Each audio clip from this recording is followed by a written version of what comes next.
का क्या हुआ होगा? वो होना क्या है, सारे भीख मांगते होंगे कहीं पर, और क्या करते होंगे भीख मांग। टर्न देख रहे हो? हवा तेज तेज चलता चलता है है, दिन दिन का का रात। रात। टोपी संभालो, टोपी संभालो, उड़ उड़ जाएगा। जाएगा।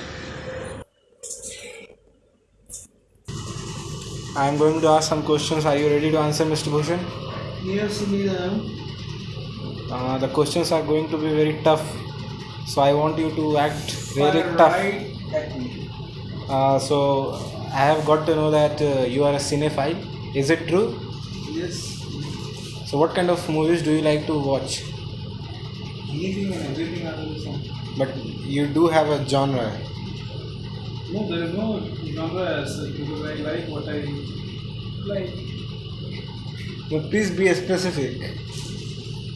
See, there is no specific choice per se, but anything that interests my attention, anything that catches my attention, anything that has any sense of aesthetic value, it might be something very commercial at once, but it might have certain aesthetic qualities, appeal, the frame, composition, the approach, the blocking of the scene, or it may be the lighting, it may be the cinematography, the visual aid to the script, anything that can appeal me.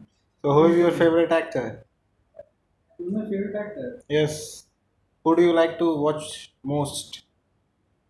In Nothing specific comes to my mind, but If you don't have any see, favorite actor, can it's you a name a favorite director of yours? I can name a few. The one that I like the most is Andre Kapoor, Can you explain about him? but I'm a fan. I'm a fan of Stanley Kubrick as well. I like, but see what appeals to my aesthetic sense is Sergio Leone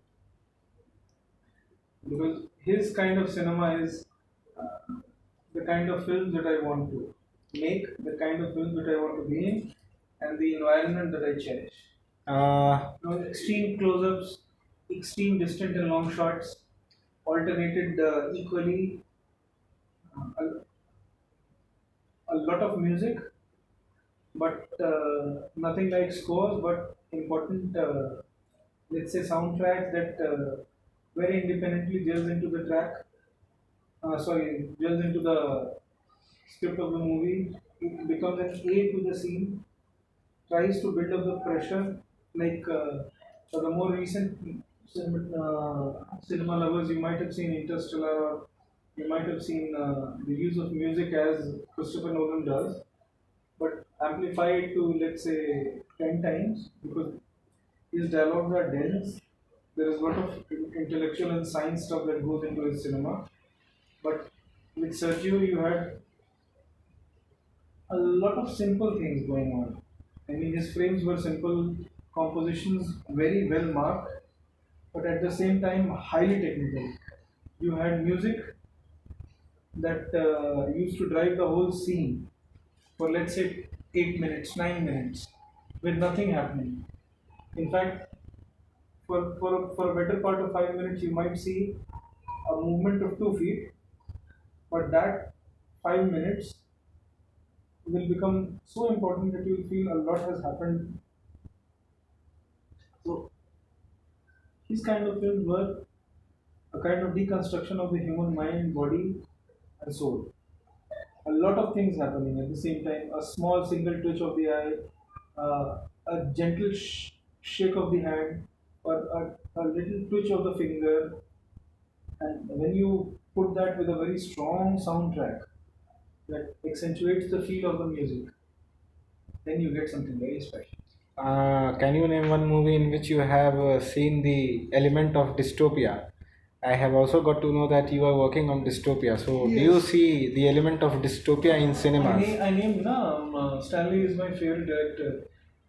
So, do you One think of the he deals favorite with dystopia? his film, A Clockwork Orange, is, is actually based on a book written by Anthony Burgess, which is a very faithful adaptation of the novel as well. In fact,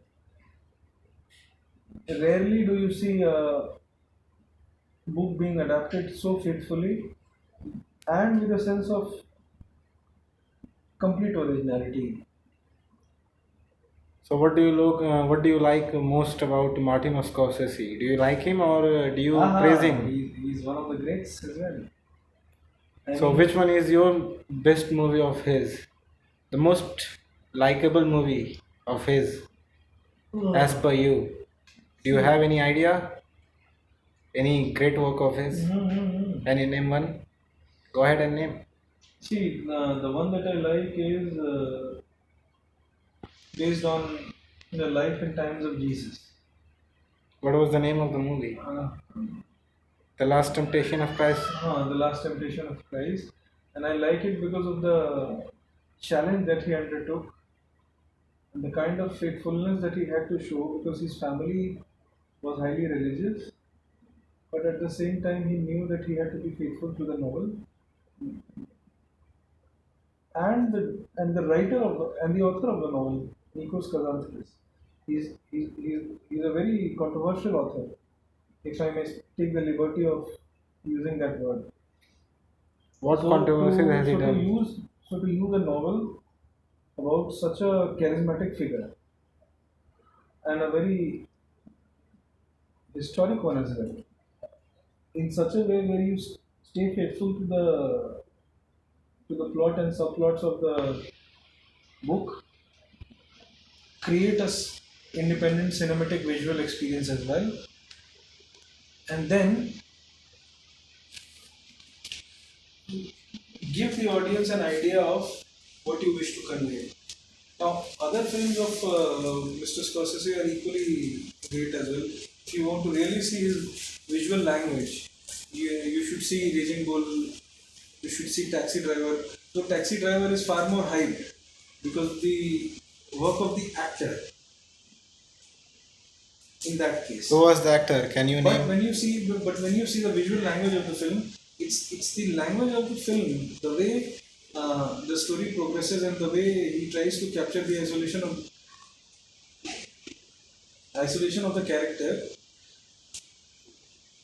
in comparison to you see the character of the boxer in Raging Bull. Then you realize that here is a master author at work. Then there are many other films. I see one of his important films is The Departed, where he worked with the. But I don't consider that movie as a original work of Martin Scorsese. Because it's a copy. That was a rip-off. I know, but to handle such a talent and such a repertoire of actors all at the same time, Martin Sheen, Leo Baby, then you have the guy Mark Wahlberg. Mark Wahlberg. A badass. Then, in fact, then there are two more actors. I don't remember their names. To handle all of them and to work with Jack Nicholson.